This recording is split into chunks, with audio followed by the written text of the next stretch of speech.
മൊത്തം തകർന്നു കിടക്കുന്ന സിനിമയുടെ ദയനീയ അവസ്ഥ അയാൾ പച്ചയ്ക്ക് പറയുന്നു എന്നുള്ളതല്ല. ഞാൻ എത്രയോ വർഷങ്ങൾക്ക് ശേഷമാണ്, എനിക്ക് പറയുന്നതിൽ നാണക്കേടുണ്ട്. ബറോസ് എന്ന് പറഞ്ഞ പടം കാണാൻ പോയിട്ട് ഇൻ്റർവ്യൂലായപ്പോൾ എൻ്റെ ഭാര്യ എന്നെ വിളിച്ചുണർത്തി. മരക്കാറെന്ന് ഞാൻ പറയാം, അത് മരക്കാറാണ്. അത് കുഞ്ഞാലി മരക്കാർ, കൊട്ടാരക്കര ശ്രീധരൻ നായർ ചെയ്ത സിനിമയുണ്ട്, അത് കാണണം. അതാണ് മരക്കാർ. 100 കോടി എനിക്ക് അങ്ങോട്ട് കിട്ടി, അല്ലെങ്കിൽ 150 കോടി കിട്ടി, അല്ലെങ്കിൽ 500 കോടി കിട്ടിയെന്ന് പറയപ്പെടുന്നത് ഈ കള്ളപ്പണം ഇങ്ങനെ വെളുപ്പിച്ചെടുക്കുന്നതിൻ്റെ ഭാഗമായിട്ടുള്ളൊരു പ്രക്രിയയാണോ ഇതിന്? എനിക്ക് ഞാൻ ഈ കോടികളൊന്നും കണ്ടിട്ടില്ലാത്തതുകൊണ്ട് എനിക്ക് അറിഞ്ഞൂടാ. 4 കോടി രൂപയായിരുന്നു ബഡ്ജറ്റ്. പടം തീർന്നപ്പോൾ 20 കോടിയായി. തമിഴിന് വിവരമില്ല, ഹിന്ദിക്കാരന് വിവരമില്ല, പഞ്ചാബിക്ക് വിവരമില്ല എന്ന് പറയും. പക്ഷേ നമ്മളെപ്പോലെ മണ്ടന്മാർ ലോകത്തില്ലെന്നേ. ഇവിടെ ഇപ്പോൾ സംഭവിക്കുന്നത് എന്താ? കുഞ്ചാക്കോ ബോബനും ആ ലിസ്റ്റൻ സ്റ്റീവനും കൂടി ഒരു ഷോയിൽ ഹോൾഡ് ഓവറായ 20 കോടി രൂപയ്ക്ക് എടുത്ത പടം ഒരു ഷോയിൽ ഹോൾഡ് ഓവറായ സംവിധായകനെ വെച്ച് പടം ചെയ്യുന്നു. നിർമ്മാതാക്കൾ സുരേഷ് കുമാറിന് ആർജവം ഉണ്ടെങ്കിൽ ലിസ്റ്റൻ സ്റ്റീവൻ്റെ പേരിൽ നടപടി എടുക്കണ്ടായി. അല്ലെങ്കിൽ കോടികൾ പോയ 100 കണക്കിന് നിർമ്മാതാക്കളുടെ കണ്ണീരിൻ്റെ കഥ അറിയുന്നതുകൊണ്ടാണ് ഇതൊക്കെ പറയണേ.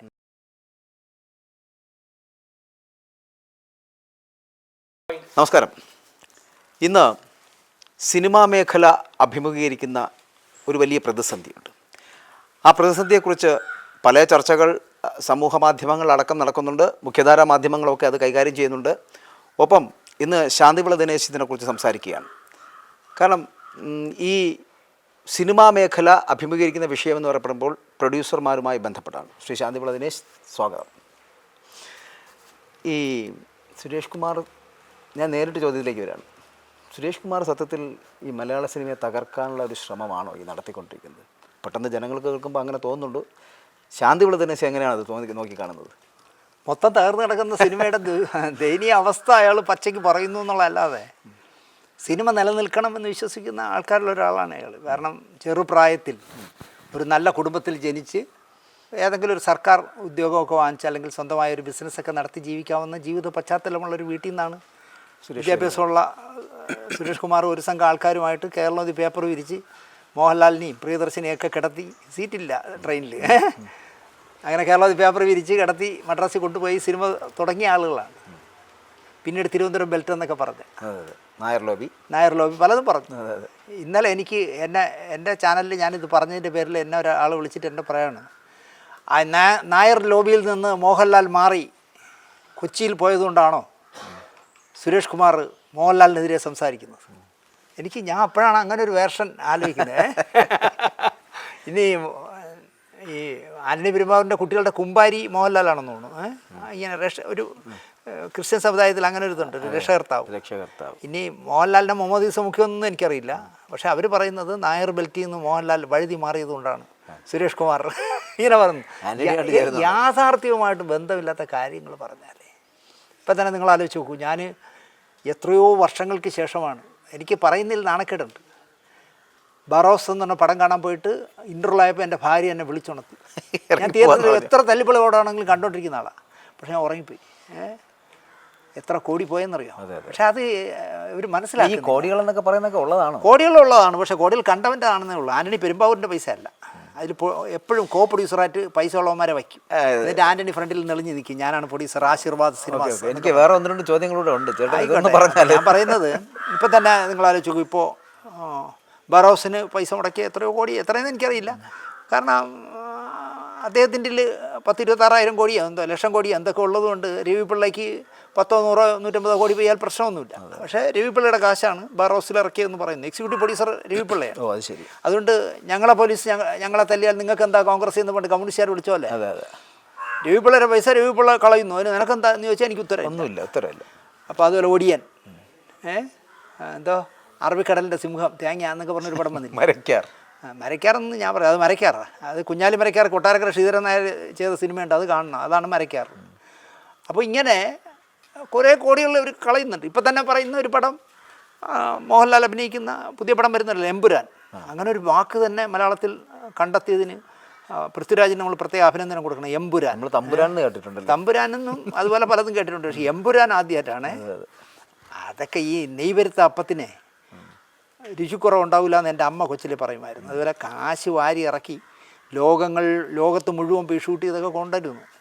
നന്നായി ഓടട്ടെ എന്ന് ഞാൻ പറയുന്നു. അല്ല, അതിന് ഈ കോടികൾ മുടക്കിയിട്ടുള്ള അതിനുണ്ട് കോടികൾ മുടക്കി കോടികൾ തിരിച്ചു വാരുന്നു എന്നുള്ളിടത്താണല്ലോ കുമാറിന്റെ ഒരു വാദം. പുള്ളി പറയുന്നത് എന്താണ്, ഈ കോടികളൊന്നും ഇല്ല എന്നാണല്ലോ. ഓ ഇല്ല. അല്ല ഇപ്പം ഞാൻ ചോദിക്കട്ടെ, ഞാൻ ഒരു കാര്യം കൂടി ചോദിച്ചത്, അത് ഇപ്പം ദിനേശേട്ടൻ നേരത്തെ പറഞ്ഞ പോലെ 26,000 കോടിയോ അല്ലെങ്കിൽ ലക്ഷം കോടിയോ ഉള്ളവരായിരിക്കും, ആയിക്കോട്ടെ, ആരോ ആളെ ഈ 100 കോടി എനിക്ക് അങ്ങോട്ട് കിട്ടി, അല്ലെങ്കിൽ 150 കോടി കിട്ടി, അല്ലെങ്കിൽ 500 കോടി കിട്ടിയെന്ന് പറയപ്പെടുന്നത് ഈ കള്ളപ്പണം ഇങ്ങനെ വെളുപ്പിച്ചെടുക്കുന്നതിൻ്റെ ഭാഗമായിട്ടുള്ളൊരു പ്രക്രിയയാണോ ഇതിന്? എനിക്ക് ഞാൻ ഈ കോടികളൊന്നും കണ്ടിട്ടില്ലാത്തതുകൊണ്ട് എനിക്ക് അറിഞ്ഞൂടാ. അപ്പൊ അതുകൊണ്ട് ഇവരുടെ കള്ളത്തരങ്ങൾ എന്താണെന്ന് എനിക്ക് അറിയില്ല. ഇവർ ചിലപ്പോൾ അതൊക്കെ ശരിയാവാൻ സാധ്യതയുണ്ട്. പക്ഷേ ബെയർത്തുണ്ടാക്കുന്ന പൈസയാണെങ്കിൽ ഇങ്ങനെ കൊണ്ട് കളയില്ല.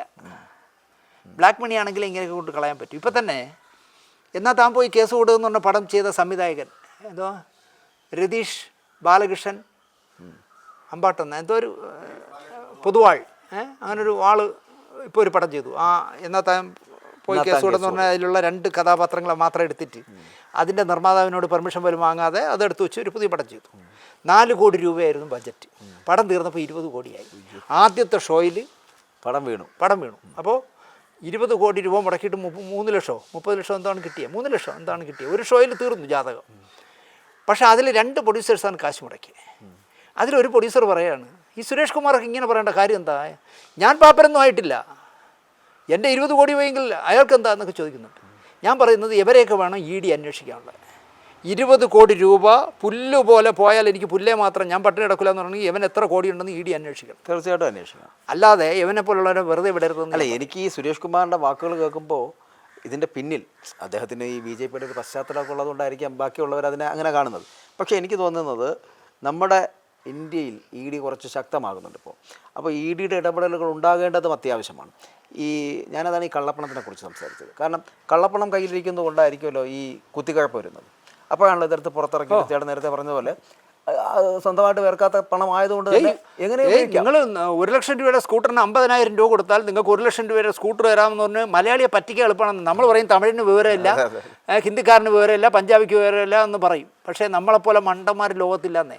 50,000 രൂപ കൊടുത്താൽ 1 ലക്ഷത്തിൻ്റെ സ്കൂട്ടർ തരാമെന്ന് പറഞ്ഞാൽ ഒരു ചെറുക്കൻ 400 കോടിയോ 490 കോടിയായിട്ടാണ് അടിച്ചു മാറ്റിയത് കേരളത്തിൽ നിന്ന്. ആലോചിക്കുക. അതിന് സത്യസായി ബാബയുടെ എന്താ പറയുക റെപ്രസെൻറ്റേറ്റീവ് നടക്കുന്ന ഒരു മനുഷ്യൻ എല്ലാ ഒത്താശയും ചെയ്യുക. ഇന്ന് രാവിലെ നോക്കിയപ്പോൾ വീടും കൂടും എല്ലാം റെഡി ചെയ്യുന്നു ED. അയാളുടെ 11 സ്ഥാപനങ്ങളും എന്തോടെയൊക്കെ റെഡി ചെയ്യുക. അപ്പം മലയാളിയെ പറ്റിക്കാൻ എളുപ്പമാണ്. സിനിമാക്കാരും അതുകൊണ്ടാണ് മലയാളിയെ പറ്റിക്കുന്നതെന്ന് ഞാൻ പറയും.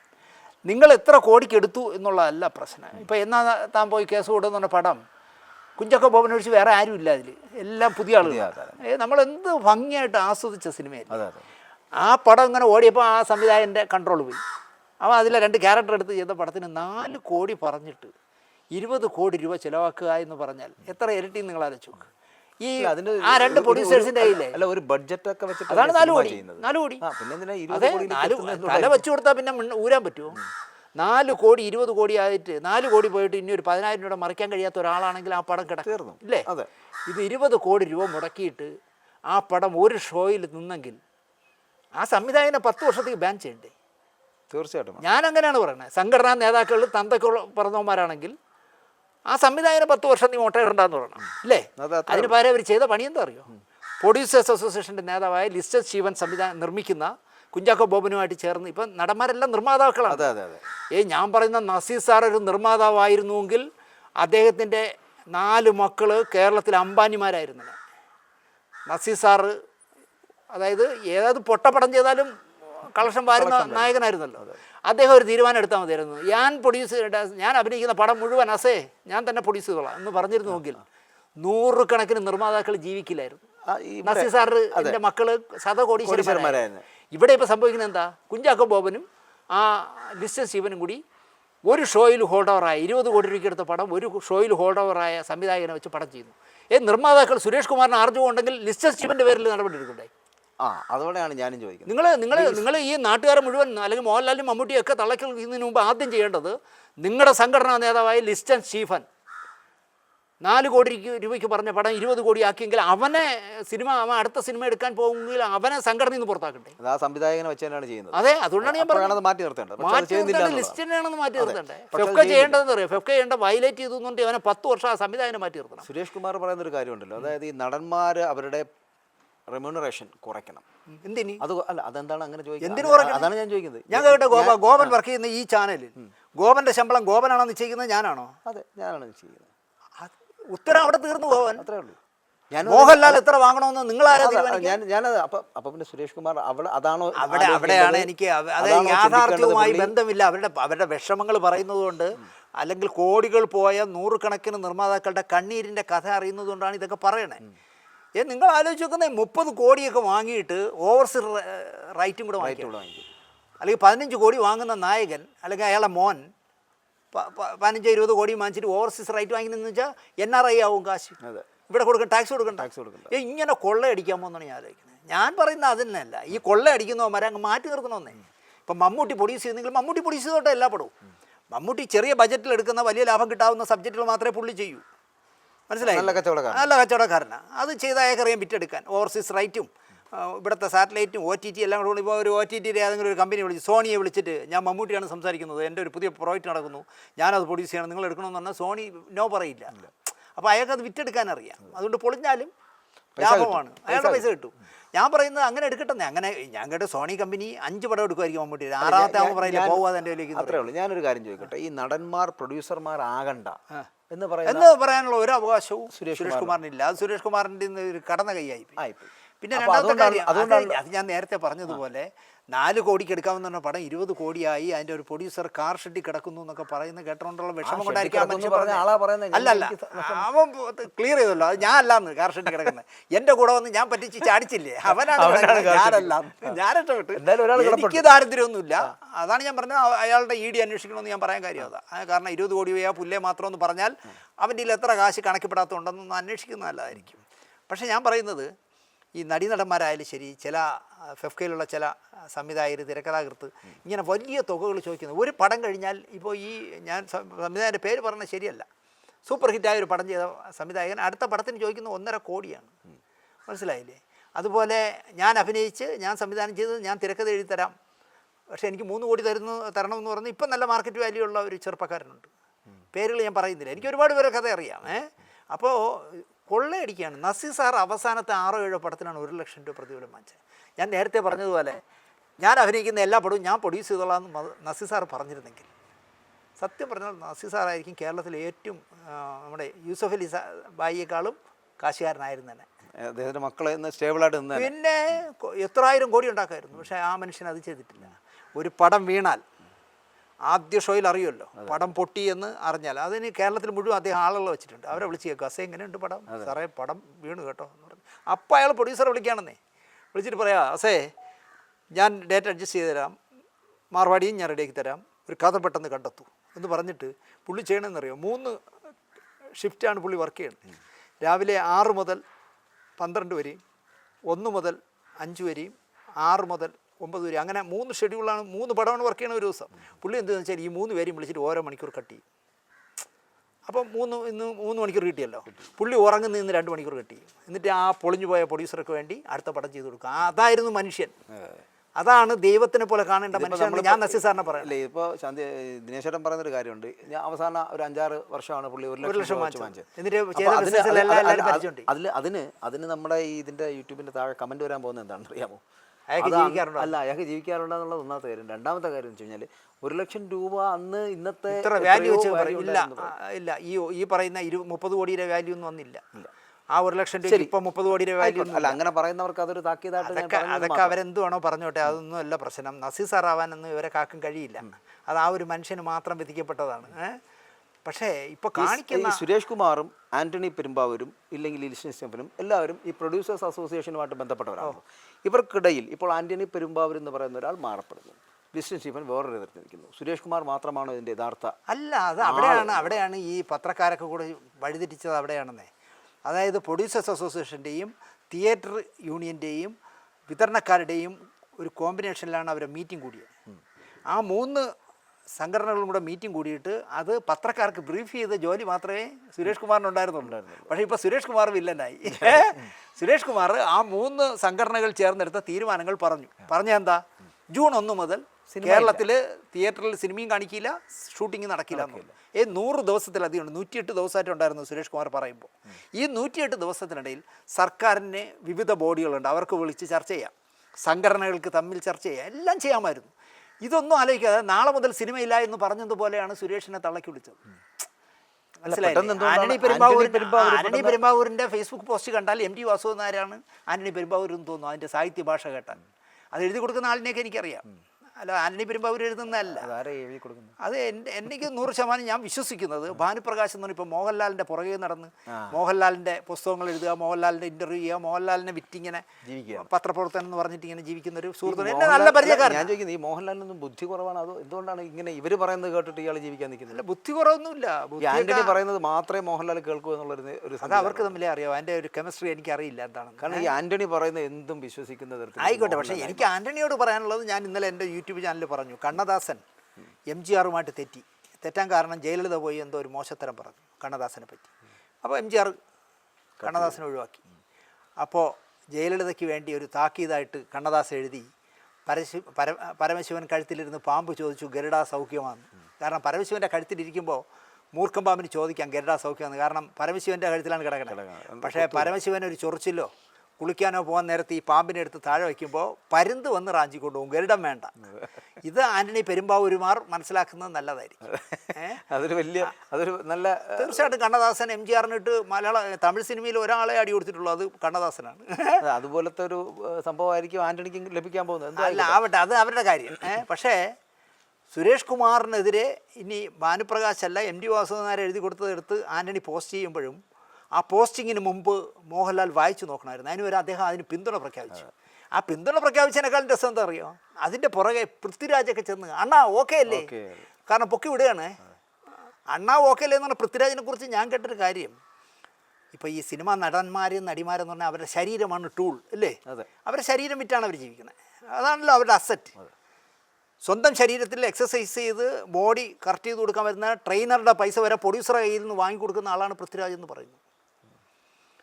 പ്രൊഡ്യൂസേഴ്സ് അസോസിയേഷൻ്റെ നേതാവായിരുന്ന ഒരു നേതാവ്, അദ്ദേഹം പ്രൊഡ്യൂസ് ചെയ്യുന്ന പടത്തിലേക്ക് പൃഥ്വിരാജ് അഭിനയിക്കാൻ വന്നപ്പോൾ അദ്ദേഹം പറഞ്ഞു, നിൻ്റെ ട്രെയിനറുടെ പൈസയൊന്നും ഞാൻ കൊടുക്കില്ല, അത് നിൻ്റെ ബോഡി നന്നാക്കാൻ വരുന്നതാണ്, അത് നീ കൊടുക്കണം എന്ന് പറഞ്ഞാൽ നമുക്കിവിടെ വെച്ച് ഈ പ്രോജക്റ്റ് നിർത്താം എന്ന് പറഞ്ഞു. ഈ പ്രൊഡ്യൂസർ രഹസ്യമായിട്ട് ആ ട്രെയിനറുടെ പൈസ കൊടുത്തു. അങ്ങനെ വരെ പ്രൊഡ്യൂസർമാരെ ഇളുക്കുന്നവന്മാരാണ് അണ്ണാ ഓക്കെ അല്ലേ എന്ന് ചോദിക്കുന്നത്, മനസ്സിലായില്ലേ? പിന്നെ വേറൊരു എന്താ, ഉണ്ണി മുകുന്ദൻ ആന്റണി പെരുമ്പാവൂരിൻ്റെ അടുത്ത് അങ്ങോട്ട് പോസ്റ്റ് ചെയ്തു അവൻ്റെ ഫേസ്ബുക്കിൽ. പിന്നെ ഉണ്ണി മുകുന്ദൻ പോസ്റ്റ് ചെയ്താൽ ഉടനെ കേരളത്തിലെ ജനം മുഴുവൻ ഉണ്ണി മുകുന്ദന് സപ്പോർട്ട് കൊടുത്തില്ലെങ്കിൽ നമുക്ക് മറ്റേ ഇപ്പോൾ ഒരു കൊച്ചിനെയൊക്കെ വലിച്ചീർന്നൊരു പടം വന്നല്ലോ, ഒരു കൂതറ പടം, അവൻ്റെ അത് മാർക്കൊക്കെ ഇന്ത്യ മുഴുവൻ ഓടി, ഒരുപാട് കാശുണ്ടാക്കി. അപ്പോൾ അവന് തോന്നിക്കാണും പരമശിവൻ കഴുത്തിലിരുന്ന് പാമ്പ് ചോദിച്ചാൽ ഗരുഡ സൗഖ്യമാ എന്ന് ചോദിച്ച പോലെ അവനും വിചാരിച്ച് ഞാൻ സുരേഷ് കുമാറിൻ്റെയൊക്കെ മുകളിലാണെന്ന് തോന്നിക്കാണും. പിന്നെ എന്താ അജു വർഗീസ്, ഇവനൊക്കെയാണ് സുരേഷ് കുമാറിനെ തള്ളക്കി വിളിക്കുന്നത്. ആലോചിച്ച് നോക്കിയാൽ. പിന്നെ ഇന്നലെ നോക്കുമ്പോൾ സംഘടനാ നേതാവ് എന്ന് പറഞ്ഞു എൻ്റെ സീരിയലിലൊക്കെ പിന്നെ ഒരു ചേർത്തല ജയൻ എന്ന് പറഞ്ഞ ഒരാളുണ്ട്, അറിയാം. സ്വന്തമായി ഒരു സിനിമയിൽ പോലും ഐഡൻറ്റിറ്റി തെളിയിക്കാത്ത ചേർത്തല ജയനൊക്കെ സുരേഷ് കുമാറിനെ വെല്ലുവിളിക്കുന്നു, ആടാ പ്രൊഡ്യൂസേഴ്സ് അസോസിയേഷൻ എന്നൊക്കെ ചോദിക്കുന്നു. അവരിപ്പോൾ മാനുഷ കേസ് എന്തോ ഫയൽ ചെയ്യുന്നു പ്രൊഡ്യൂസേഴ്സ് അസോസിയേഷൻ. മോഹൻലാലിൻ്റെ ഔദാര്യത്തിലാണെന്ന് പ്രൊഡ്യൂസേഴ്സ് അസോസിയേഷൻ നിലനിൽക്കുന്നത്. ചേർത്തല ജയൻ പറയുകയാണ് പ്രൊഡ്യൂസേഴ്സ് അസോസിയേഷൻ നിൽക്കുന്നത് അമ്മയുടെ ഔദാര്യത്തിലും മോഹൻലാലിൻ്റെ ഔദാര്യത്തിലുമാണ്. ഇതാണ് വർത്തമാനകാല മലയാള സിനിമ, മനസ്സിലായില്ലേ? കാശ് മുടക്കുന്നവന് യാതൊരു റോളും ഇല്ല, ക്യാഷ്യറുടെ റോള് പോലും ഇല്ല. അതുപോലെ ഒരു അറിവിലേക്കും കൂടെ ഒരു കാര്യം പറയാം.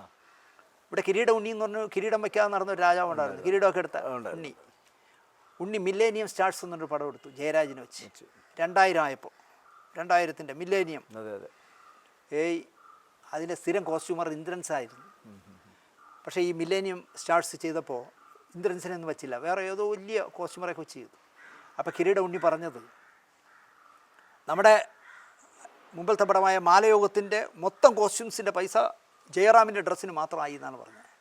ആദ്യത്തെ ഷോയ്ക്ക് തലകുത്തി വീണ്, അതോടെ കിരീട ഉണ്ണി തീർന്നു. ഈ കിരീട ഉണ്ണി വേറൊരു സെറ്റിൽ ഇതിൽ പൊട്ടിയ ഈ പടത്തിലെ ഒരു നായകനെ കാണാൻ, 2 നായകന്മാരാണല്ലോ, ബിജു മേനോനും ജയറാം, അതിലാരായിരിക്കും കൂവിയെന്ന് നിങ്ങൾ തീരുമാനിച്ചു. അവനെ കണ്ടൊരു ഡേറ്റ് വാങ്ങിച്ച് എങ്ങനെയെങ്കിലും രക്ഷപ്പെടാൻ പറ്റുമെന്ന് അന്വേഷിക്കാൻ വേണ്ടി കാറിൽ നിന്ന് ഇറങ്ങിയപ്പോൾ പൊട്ടിയ പടത്തിലെ നായകൻ കൂകിയിട്ട് പറയണത് പൊളിഞ്ഞ പ്രൊഡ്യൂസർ പറയണത് ഇവ അഭിനയിച്ച പടമാണ്. ഇതാണ് മലയാള സിനിമ. പ്രൊഡ്യൂസർമാർക്ക് യാതൊരു റോളും ഇല്ല. കാരവാനിൽ AC-യിൽ അടുത്ത പടത്തിൻ്റെ കഥ ചർച്ച, ഗൾഫിൽ പോയാൽ മറ്റേ ഉദ്ഘാടനത്തിന് എത്ര ലക്ഷം കിട്ടും, ഈ ചർച്ചകൾ ഈ പ്രൊഡ്യൂസറുടെ ചിലവിൽ കാരവാനിൽ AC-യിൽ ഇരിക്കുമ്പോൾ ഇരുന്ന് ചർച്ച ചെയ്യുമ്പോൾ ഈ പാവം പ്രൊഡ്യൂസർ ഭാര്യയുടെ കെട്ടുതാലി വരെ വിറ്റിട്ട് വെയിലത്ത് വെയിൽ കൊണ്ട് നിൽക്കുന്ന അവസ്ഥയാണ് മലയാള സിനിമയിലുള്ളത്. അതുകൊണ്ട് തന്നെ സുരേഷ് കുമാർ പറയുന്ന കാര്യങ്ങളോട് 100% ആകപ്പാട് അദ്ദേഹത്തിന് പറ്റിയ അബദ്ധം ഇതാണ്. അതായത് മമ്മൂട്ടി മോഹൻലാലും നടന്മാർ സിനിമ എടുക്കരുതെന്ന് പറഞ്ഞ് ഞാൻ പറഞ്ഞു ഇവനെയൊക്കെ കൊണ്ട് നിരന്തരമായി പടം അടുപ്പിച്ച് ഇവൻ്റെയൊക്കെ കയ്യിലിരിക്കുന്ന മുഴുവൻ പൈസയും തീർക്കണം എന്നാണ് എനിക്ക് പറയാനുള്ളത്. പക്ഷേ അതൊന്നും കച്ചവടക്കാരനാണല്ലോ. അവർ നല്ല കച്ചവടക്കാരാണ് ചെയ്യില്ല. അല്ല, നേരത്തെ ദിനേശ് ചേട്ടൻ പറഞ്ഞ പോലെ മമ്മൂട്ടിക്ക് ഒരു സിനിമ എടുക്കണമെങ്കിൽ മമ്മൂട്ടിക്ക് എങ്ങനെ സിനിമ എടുക്കണം അറിയാം. പക്ഷേ ഒരു കാര്യം 5 പടം കഴിയുമ്പോൾ 6ാമത് സോണി വിളിക്കുമ്പോൾ അവൻ ഫോൺ എടുക്കില്ല. 5 പടമൊക്കെ സോണി എടുക്കുമായിരിക്കും മമ്മൂട്ടിയല്ലേ വിളിക്കണമെന്ന് വിചാരിച്ചിട്ട്. പക്ഷേ 6ാമത്തെ ആവുമ്പോൾ പറയും ശല്യം ഇയാൾക്ക് വേറെ ജോലിയില്ലേ. അല്ല, ഈ മലയാള സിനിമയിലെ നടന്മാരെല്ലാം പ്രൊഡ്യൂസർമാരാവുന്നുണ്ട്. പക്ഷെ നടിമാർക്ക് എന്തുകൊണ്ട് നടിമാരായല്ലോ. ഇപ്പോൾ കയറ്റുമെന്നുള്ള മഞ്ജു വാര്യനെടുത്ത് മഞ്ജു വാര്യരുടെ പെർമിഷൻ ഇല്ലാതെ സംവിധായകൻ അമേരിക്കയിൽ പോയിരുന്നിട്ട് ഫ്രീ ആയിട്ട് ടെലികാസ്റ്റ് ചെയ്തു. നിങ്ങൾ ആലോചിച്ചല്ല, ഈ മഞ്ജു ബുദ്ധിയുള്ള പെണ്ണെന്നാണ് ഞാൻ കരുതിയിരുന്നത്. അവളെ പൈസയ്ക്ക് പടം എടുത്തിട്ട് അതിൻ്റെ സംവിധായകൻ അമേരിക്കയിൽ ചെന്നിട്ട് ഫ്രീ ലിങ്ക് ഞാൻ അയച്ചിരിക്കുന്നു എല്ലാവരും കണ്ടോന്ന്.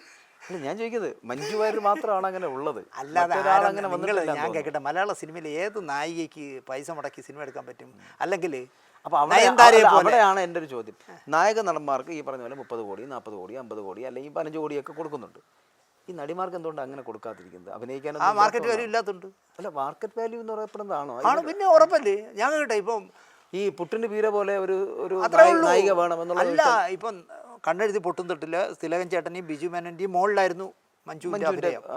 പക്ഷെ അത് വല്ലപ്പോഴും സംഭവിക്കുന്നത് മാത്രമാണ്. അതുപോലത്തെ കഥാപാത്രങ്ങൾ ഉണ്ടാകുന്നില്ലെന്ന് മാത്രമല്ല അത് പ്രോത്സാഹിപ്പിക്കുകയില്ല. അതാണ് പ്രശ്നം. ഇപ്പോൾ അതിന്റെ പിന്നിലാണ് നടന്മാരാണ് ഈ നമ്മുടെ ഒരു ആസ്വാദനക്ഷമതയുടെ ഒരു പ്രശ്നമാണ്. ഞാൻ പറയുന്നത് ഇപ്പോൾ മോഹൻലാൽ നിങ്ങൾക്ക് ആഗസ്റ്റ് 1 മുതൽ സെപ്റ്റംബർ 30 വരെ 60 ദിവസം തന്നു എന്നൊരു ലെറ്റർ പേഡിൽ എഴുതി തന്നാൽ ഇപ്പോഴും അയാൾക്ക് ഒരു 10-20 ലക്ഷം രൂപയുടെ 20 കോടിയുടെ മാർക്കറ്റ് വാല്യൂ ഉണ്ട്. അപ്പോൾ തന്നെ നിങ്ങൾക്ക് സാറ്റലൈറ്റും OTTയും കൊടുക്കാമെന്ന് മാത്രമല്ല മദ്രാസിലെ മാർവാടി ഇരുന്ന് എത്ര കോടി വേണമെങ്കിലും കടവും കിട്ടും ഈ പേപ്പർ കാണിച്ചാൽ മതി. അങ്ങനെ കാണിക്കാവുന്ന ഒരു നായിക മലയാളത്തിലില്ല. അതുകൊണ്ട് നേരെ മറിച്ച് വിജയശാന്തിയെ പോലെ അല്ലെങ്കിൽ നയൻതാരയെ പോലെ ഒരു പെണ്ണ് മലയാളത്തിലില്ല. അതാണ് പ്രശ്നം. അപ്പോൾ അതുകൊണ്ട് കയ്യിൽ കഷ്ടപ്പെട്ടുണ്ടാക്കുന്ന പൈസ എടുത്ത് പ്രൊഡ്യൂസ് ചെയ്താൽ ആ മൊത്തം പൈസ പോയി കിട്ടും. ഇതുവരെ ഉദ്ഘാടനം ചെയ്യാൻ പോയും ശരീരമൊക്കെ കാണിച്ച് ഉദ്ഘാടനത്തിന് ചില കൂതറകൾ പോകണില്ലേ, അതൊക്കെ പോയി ഉണ്ടാക്കുന്ന പൈസ എടുത്ത് ഇത് ചെയ്താൽ എല്ലാം പോകും. വന്ന് നിന്നതും എല്ലാം പോകും. അപ്പോൾ അത്തരത്തിൽ പൈസ ഉണ്ടാക്കുന്നുണ്ട്. അതിൽ ഇഷ്ടം പോലെ അല്ലേ ഉണ്ടാക്കണം, ഇഷ്ടം പോലെ. പണ്ടൊക്കെ നമ്മൾ മാറുമറയ്ക്കലിന് വേണ്ടി സമരം ചെയ്ത നാടാണ്. ഇപ്പോൾ പറയാണ് മാറ് കാണിക്കുന്നതിന് സമരം ചെയ്യുന്ന നാടാണ്. ഞങ്ങൾ കാണിക്കും, ഞങ്ങളുടെ സ്വാതന്ത്ര്യമാണ്. തലയിൽ കണ്ണട വെച്ച സംഘടനയൊക്കെ പറഞ്ഞിട്ടില്ലേ, ഞങ്ങൾ എന്ത് കാണിക്കണമെന്ന് ഞങ്ങൾ തീരുമാനിക്കും, അതിലൊന്നും ആരും ഇടപെടുന്നത്. അപ്പം മാറുമറയ്ക്കലിന് വേണ്ടി സമരം ചെയ്ത സംസ്ഥാനത്ത് മാറ് കാണിക്കാനുള്ള സമരം നടന്നിട്ടിരിക്കുകയാണ്. അതാണ് അവസ്ഥ. പറഞ്ഞ ഞാൻ സ്ത്രീ വിരോധിയാണെന്ന്. അതെ, ആ ഡയലോഗിൽ അത് ചിലപ്പോൾ നിങ്ങൾക്കെതിരെ വീണ്ടും ആരോപണങ്ങൾ. അതൊന്നും എനിക്ക് കുഴപ്പമൊന്നുമില്ല. ഞാൻ സ്ത്രീ വിരോധിയാണോ സ്ത്രീ പക്ഷപാതിയാണോ എന്ന് എനിക്ക് ഒരുത്തൻ്റെ സർട്ടിഫിക്കറ്റ് വേണ്ട, WCCയിലൊന്നും ഒട്ടും വേണ്ട. കാരണം ഞാൻ ആരാണെന്ന് എനിക്ക് സംഘടനകൾ ഇവിടുത്തെ ഈ സംഘടനകൾ ആവശ്യമുള്ളതാണോ അതോ ഇതൊക്കെ ആവശ്യമുള്ളതും ആവശ്യമില്ലാത്തതും ഒക്കെ വന്നു. ഇപ്പോൾ തന്നെ മാറ്റ എന്ന് പറഞ്ഞ സാംസ്കാരിക സംഘടന പറഞ്ഞിരുന്ന ന്യായമായ കാര്യങ്ങൾ പ്രൊഡ്യൂസേഴ്സ് കേട്ടിരുന്നെങ്കിൽ ഫെഫ്ക ഉണ്ടാവില്ലായിരുന്നു, മാറ്റ ഫെഡറേഷൻ ഉണ്ടാവില്ലായിരുന്നു.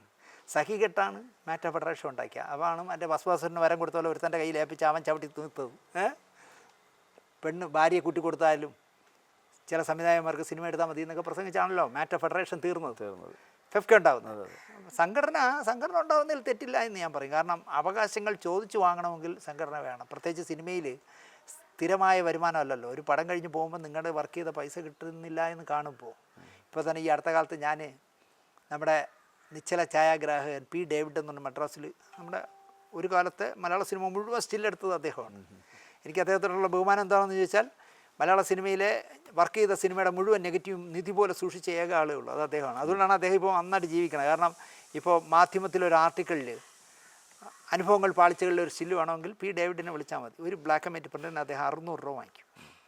അതുകൊണ്ടാണ് അദ്ദേഹം ജീവിക്കുന്നത്. പക്ഷേ ആ നെഗറ്റീവ് അദ്ദേഹം സൂക്ഷിച്ചു വെച്ചു. ഇപ്പോൾ NL ബാലകൃഷ്ണൻ അടക്കം അന്നന്ന് നടക്കുന്ന പടത്തിൻ്റെ വർക്ക് പ്രിൻ്റ് അടിച്ചു കഴിഞ്ഞാൽ അന്ന് ഈ നെഗറ്റീവിനെ കളഞ്ഞു. അതാണ് എൻ്റെ ഒരു കൺസേൺ എന്ന് പറയുന്നത്. അതായത് ഇപ്പോൾ ഈ സുരേഷ് കുമാറാണെങ്കിലും പ്രൊഡ്യൂസർമാരാണെങ്കിലും സംസാരിക്കുന്ന വിഷയം എന്ന് പറയപ്പെടുന്നത് കോടികളുടേതാണ്. പക്ഷെ പാവപ്പെട്ട ഇതിനകത്ത് വർക്ക് ചെയ്യുന്ന ഒരു വിഭാഗം ഉണ്ടല്ലോ, അവർക്കൊക്കെ ഈ കോടികൾ പോയിട്ട് കിട്ടുന്നവരുണ്ടോ? നിങ്ങൾ മനസ്സിലാക്കേണ്ട ഒരു കാര്യമേ, സാംസ്കാരിക ക്ഷേമനിധി ബോർഡിൽ ഞാൻ 5 വർഷം ഡയറക്ടറായിരുന്നു. 1000 രൂപയായിരുന്നു പെൻഷൻ. സുരേഷ് കുമാർ ഇരുന്നപ്പോൾ 1000 രൂപയായിരുന്നു പെൻഷൻ. ഞങ്ങൾ 5 വർഷം കഴിയുമ്പോഴേക്കും അത് 4000 രൂപ ആക്കിയിട്ടാണ് ഇറങ്ങിപ്പോയത്. 5 വർഷം കൂടി ഞങ്ങൾ തുടർന്നിരുന്നെങ്കിൽ ചിലപ്പോൾ അതിപ്പോൾ ഒരു 10000 രൂപ. ആ 4000 രൂപയ്ക്ക് വേണ്ടി കാത്തിരിക്കുന്ന എത്രയോ സിനിമാക്കാരെ എനിക്കറിയാം. ഇപ്പോൾ എന്നെ ഈ അടുത്ത കാലത്ത് ഇപ്പോൾ 2 മാസം മുടങ്ങി, കഴിഞ്ഞ 2 മാസമായിട്ട് പെൻഷൻ കൊടുത്തിട്ടില്ല. ഞാൻ അവിടെ വിളിച്ചപ്പോൾ അപ്പോൾ എല്ലാവരും വിചാരിക്കുന്നത് ദിനേശ് വിചാരിച്ച പെൻഷൻ കിട്ടുമെന്നാണ്. കിട്ടില്ല, നമ്മൾ ബോഡിയിൽ നിന്ന് പോയില്ലേ. ഇപ്പോൾ മധുപാലല്ലേ ചെയർമാൻ. അപ്പോൾ ഞാൻ മധുപാലുമായിട്ട് ഈ അടുത്ത കാലത്ത് സംസാരിച്ചു. അപ്പോൾ ഞാൻ സാംസ്കാരിക ക്ഷേമനിധി ബോഡി വിളിച്ചപ്പോൾ പറഞ്ഞത്, സാറേ ഇനി ഒരു 70 ലക്ഷം രൂപ കിട്ടിയാൽ 1 മാസത്തെ പെൻഷൻ കൊടുക്കാം, 2 മാസത്തെ മുടക്കമുണ്ട്, സർക്കാർ തരില്ലല്ലോ, സിനിമാ തിയേറ്ററിൽ നിന്ന് സെസ് പിരിക്കുന്ന പൈസ കൊണ്ടുമാണ് ഇത് നടത്താൻ. അപ്പോൾ എന്ത് പറ്റുന്നുണ്ടാൽ ഞാൻ സംസാരിച്ചപ്പോൾ അതിൻ്റെ PRO, സാംസ്കാരിക ക്ഷേമനിധി ബോർഡിൻ്റെ PRO പറയുന്നത്, സാറേ തിയേറ്ററിൽ ആളില്ല, തിയേറ്ററിൽ ആൾ വന്നാലല്ലേ ടിക്കറ്റ് വിൽക്കൂ, ടിക്കറ്റ് വിറ്റാലല്ലേ സെസ് കിട്ടൂ, സെസ് കിട്ടിയാലേ പെൻഷൻ കൊടുക്കാൻ പറ്റും. ഇതൊന്നും നടക്കുന്നില്ല. അവിടെയാണ് ഒരു ദിവസം 3 ലക്ഷം രൂപ, ഒരു പടത്തിന് 30 കോടി രൂപ ഒക്കെ വാങ്ങിക്കുന്നത്. അത് ഒരു ചെറിയ ന്യൂനപക്ഷമാണെന്നേ. അതെ, സിനിമ എന്ന് പറയപ്പെടുന്ന ഈ പറഞ്ഞ പോലെ ഗ്ലിറ്റർ ചെയ്തുകൊണ്ടിരിക്കുന്നത്. അതെ, അതിൽ അത് മാത്രമേ കാണുന്നുള്ളൂ. അതാണ് അപ്പോൾ അതിനകത്ത് കിടക്കുന്ന ഒരു വിഭാഗക്കാരിങ്ങനെ ഒരു വിഭാഗമല്ല, ഭൂരിപക്ഷം. പക്ഷെ നിർമ്മാതാവടക്കം നേരത്തെ നിർമ്മാതാവിനെ എനിക്കറിയാം. അതിൻ്റെ താഴെ കിടക്കുന്ന അല്ലെങ്കിൽ അതിനകത്ത് പ്രവർത്തിക്കുന്ന ബാക്കിയുള്ള പോസ്റ്റ് പ്രൊഡക്ഷൻ വർക്ക് അടക്കം, അല്ലെങ്കിൽ ഈ പറയുന്ന ആഹാരം കൊടുക്കുന്ന തുണി തയ്ക്കുന്നവനടക്കം അവർക്കൊക്കെ ഒരു ഷുഗറിന്റെ മരുന്ന് വാങ്ങിക്കുക ഈ 4000 രൂപ ഇട്ടിരുന്നെങ്കിൽ ഇൻസുലിൻ വാങ്ങിക്കാമെന്ന് വിചാരിക്കുന്ന എത്രയോ പേരുണ്ട്. 2 മാസം മുടങ്ങിയപ്പോൾ എത്ര പേരെന്ന് എന്നെ വിളിച്ചാൽ കണ്ണീർക്കാതെ പറയണേ, പൈസ വന്നില്ല എന്ന്. ഞാൻ പറഞ്ഞു എന്ത് ചെയ്യാൻ പറ്റും. അപ്പം ഞാൻ നേരെ സാംസ്കാരിക ക്ഷേമനിധി ബോർഡ് വിളിക്കും. പക്ഷെ അവിടെ അപ്പുറത്തെ സൈഡ് നോക്കിയാൽ എക്കച്ചക്കமான പണം വന്നിട്ടേ കോടികൾ വന്നു, എന്നിട്ട് മതിയാവുന്നില്ല എന്നുള്ളതാണ്. ആർത്തി പണ്ടാരങ്ങളാണ്, മനസ്സിലായോ? അതിനിടയിലാണ് ഈ ബ്രാൻഡ് അംബാസഡർ അല്ല ഈ താരരാജക്കന്മാരെ നിലയ്ക്ക് നിർത്താൻ പറ്റുന്ന തരത്തിലേക്ക് പ്രൊഡ്യൂസർമാർക്ക് എന്തുകൊണ്ട് കഴിയുന്നില്ല?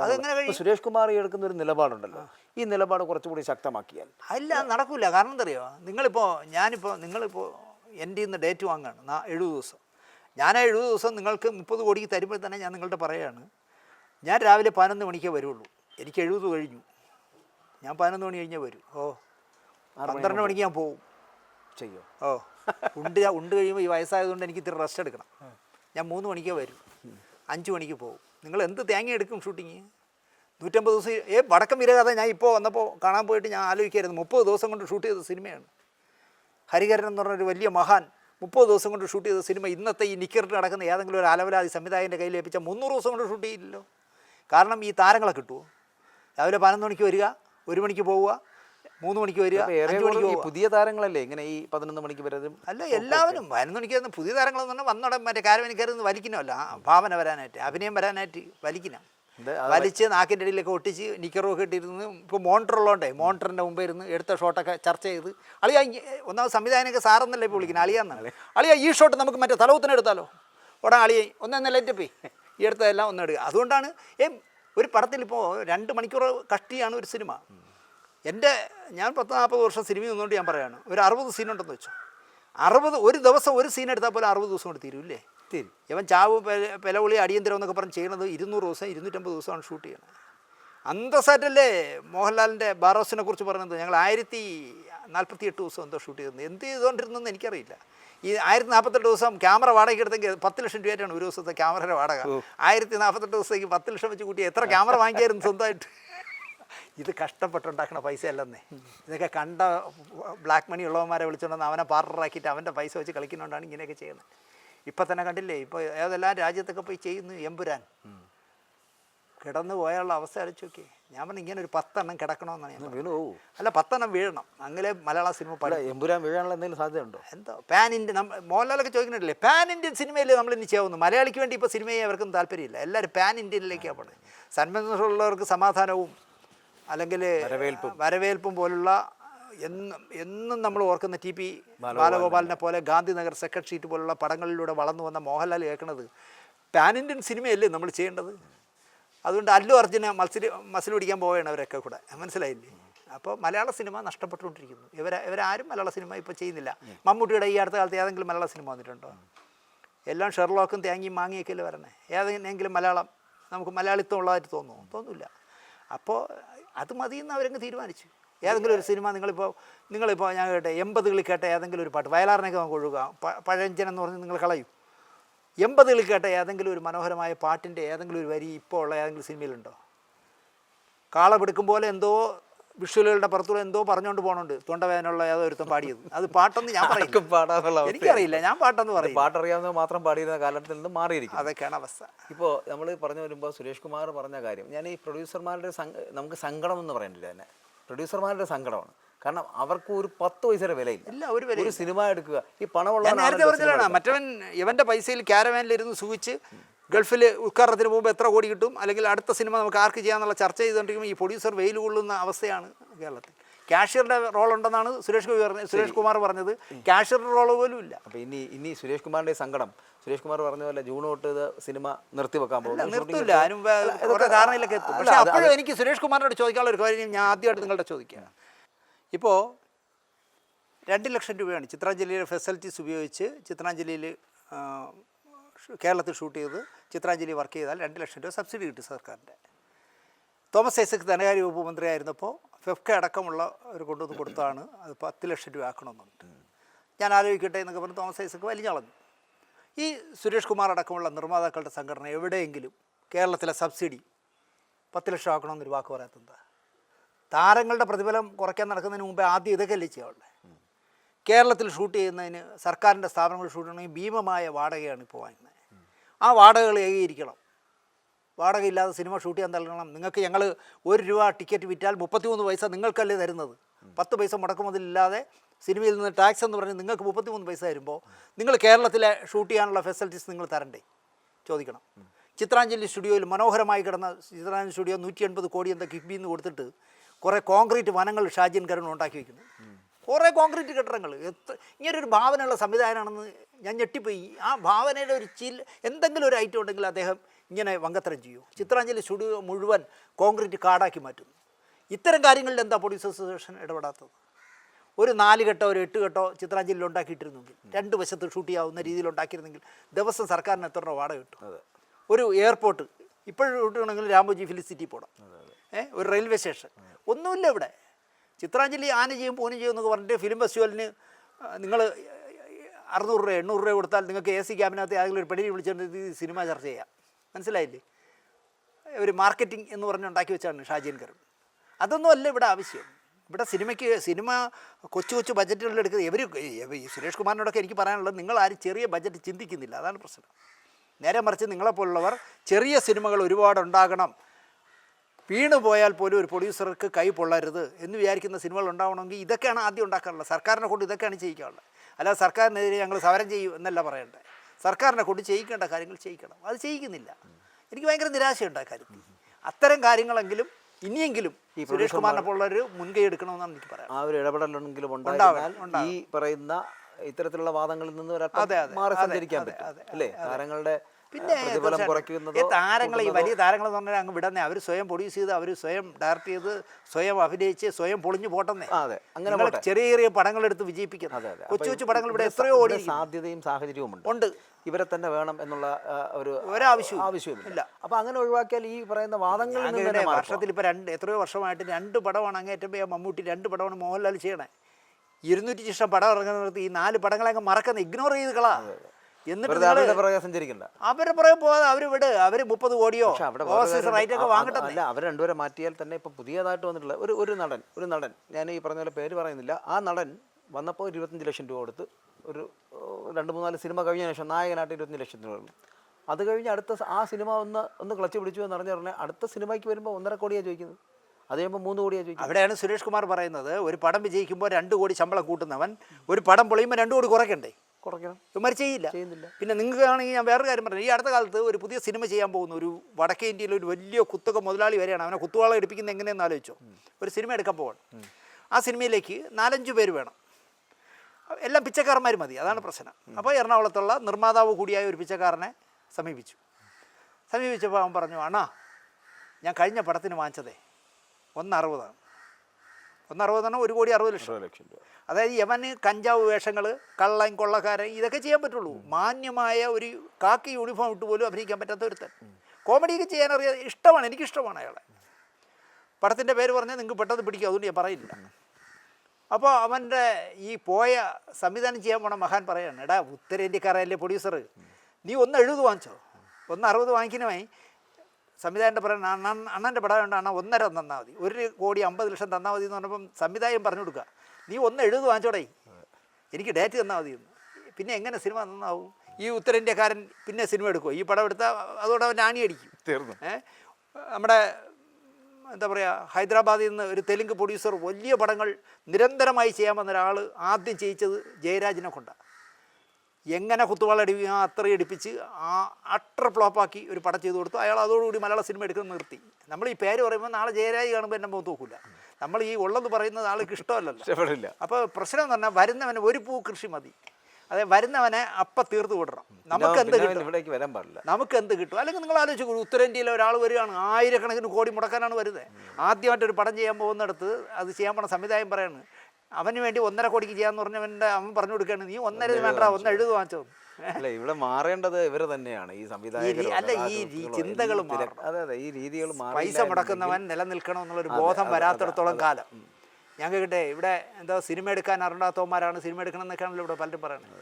കൺമണി ബാബു എന്ന് പറഞ്ഞൊരു മനുഷ്യനുണ്ടായിരുന്നു ഇവിടെ.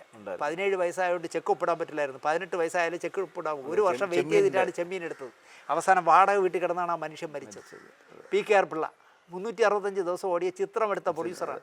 അവസാനം അദ്ദേഹത്തിൻ്റെ അന്ത്യകാലത്ത് ഒരു പട്ടിയും തിരിഞ്ഞു നോക്കില്ല എന്നുള്ളതാണ്. അയാൾ വളർത്തിയെടുത്ത ഒരു സിനിമ, ആ ചിത്രം എന്ന് പറഞ്ഞ പടം 100 ദിവസം ഓടിയപ്പോൾ മോഹൻലാലിനും പ്രിയദർശനും എന്തോ 10 സ്വർണ്ണ കോയിനും മാരുതി കാറും കൊടുത്ത ആ മനുഷ്യൻ അവസാനമായി അൾഷിമേഴ്സ് ബാധിച്ച് കിടന്നപ്പോൾ ജനാല ചില്ലിലൂടെ താഴേക്ക് ആരെങ്കിലും ഗേറ്റ് കയറി വരികയാണെങ്കിൽ ലാലുമോനാണോ വരണമെന്ന് ചോദിക്കുമായിരുന്നു. ഞാനടക്കം മോഹൻലാലിനെ അറിയിച്ചിട്ട് മോഹൻലാൽ B. ഉണ്ണികൃഷ്ണനോട് പറഞ്ഞത്, ദിനേശനോട് ചോദിക്കൂ, പിള്ള സാറിന് സാമ്പത്തികമായിട്ട് വല്ലതും വേണമെങ്കിൽ ഞാൻ സഹായിക്കാം. നേരി കാണില്ല. എനിക്ക് രവി പിള്ളമാരെ ഹെലികോപ്റ്ററിൽ മറ്റേ കൊറോണ കാലത്ത് സർക്കാരിൻ്റെ നിബന്ധനകൾ ലംഘിച്ചുകൊണ്ട് ഗുരുവായൂർ പോയി രവി പിള്ളമാരുടെ മക്കളുടെ കല്യാണത്തിൽ പങ്കെടുക്കുന്നതിലാണ് എനിക്ക് താല്പര്യം. എനിക്ക് PKR പിള്ളയെ കാണാൻ താല്പര്യമില്ല. ഞങ്ങളുടെ ഗുഡ് നൈറ്റ് മോഹൻ എന്തുകൊണ്ടാണ് സിനിമ നിർത്തിയത്? എനിക്ക് നല്ല ബന്ധമുള്ള ആളായിട്ട് പറയാം. മോഹൻ സാർ എന്തുകൊണ്ട് നിർത്തി? മലയാള സിനിമ എത്ര കോടിയാണ് അദ്ദേഹത്തിൻ്റെ അഡ്വാൻസും തേങ്ങി മാങ്ങി എന്ന് പറഞ്ഞ് വാങ്ങിച്ച് നശിപ്പിച്ചത്. അങ്ങനെ പറഞ്ഞ് എന്നെ വലിപ്പിക്കാൻ ഞാൻ ഒന്നും കൊടുക്കില്ല, കാരണം കൊതുവിൻ്റെ ശാപം കിട്ടിയ പൈസയാണ്. ഞാൻ ഇനി അതിനെ കൊണ്ട് നെയ്മാർ കൊടുക്കണമെന്ന് പറഞ്ഞ് അങ്ങനെ സിനിമയെ നിർത്തി. ഇങ്ങനെ പറയാൻ തുടങ്ങിയാൽ നിർമ്മാതാക്കളെ ഒരുപാട് പേരെ ചതിച്ച കഥ ഇവിടെ പറയാനുണ്ട്. എനിക്ക് സുരേഷ് കുമാറിന് അടക്കമുള്ളവരോട് പറയാനുള്ളത്, നിങ്ങൾ പഴയ പൂച്ചക്കൊരു മുഖത്തേക്ക് എടുത്ത പോലത്തെ കൊച്ചു കൊച്ചു പടങ്ങൾ എടുക്കുക. സിനിമ മാറി, പ്രേക്ഷകൻ്റെ ആസ്വാദന ക്ഷമത മാറി. നമ്മൾ അല്ലു അർജുൻ്റെ പടേ കാണുള്ളൂ, അങ്ങനെ IP മലയാളി എന്നൊന്നും പറയരുത്, അല്ലെങ്കിൽ വിജയുടെ പടേ കാണുള്ളൂ. നമ്മൾ അതുകൊണ്ട് 1000 കോടിയുടെ പടം എടുക്കാനൊന്നും നടക്കണ്ട. ആന ചെയ്യുന്നതൊന്നും ആട് ചെയ്യരുത്, കീറിപ്പോവും എന്നാണ് എനിക്ക് പറയാനുള്ളത്. ഇത്രയേ ഉള്ളൂ. ഇതിൽ തന്നെ അവസാനിപ്പിക്കുന്നതായിരിക്കും നല്ലത്. കാരണം ഈ പറഞ്ഞ പോലെ സുരേഷ് കുമാർ അടക്കമുള്ള പ്രൊഡ്യൂസർമാർ അതാരാണോ ഈ പണം മുടക്കുന്നവരെ ബഹുമാനിക്കുവാനുള്ള ഒരു മാനസികാവസ്ഥയിലേക്ക് മാറേണ്ടിയിരിക്കുന്നു മലയാള സിനിമ എന്നുള്ളതാണ്. നടന്മാരോ താരങ്ങളോ തീരുമാനിക്കുന്നവരാകരുത് സിനിമയുടെ പിന്നിൽ പ്രവർത്തിക്കേണ്ടത്. ഈ നിർമ്മാണം നടത്തുന്നവർ, പണമുള്ളതുകൊണ്ടാണല്ലോ അങ്ങനെ ചെയ്യുന്നത്, ആ പണം മുടക്കുന്നവരെ അവരൊരു ഈ സിനിമയുടെ നിർമ്മാതാക്കളാണ് എന്നുകൂടിയെങ്കിലും മനസ്സിലാക്കുവാനുള്ള ഒരു മാറ്റം, ആറ്റിറ്റ്യൂഡിലെ വ്യത്യാസം അത് വരുത്തേണ്ടതുണ്ട് മലയാള സിനിമയിൽ. അത് വന്നാൽ മാത്രമേ സുരേഷ് കുമാർ പറയുന്ന പാതയിലേക്ക് സിനിമ എത്തൂ എന്ന് കൂടി പറയേണ്ടിയിരിക്കുന്നു. അങ്ങനെ പറഞ്ഞ് അവസാനിപ്പിക്കുന്നതായിരിക്കും ദിനേശേട്ടാ നല്ലതെന്ന് തോന്നുന്നല്ലേ? ഉറപ്പായിട്ടും.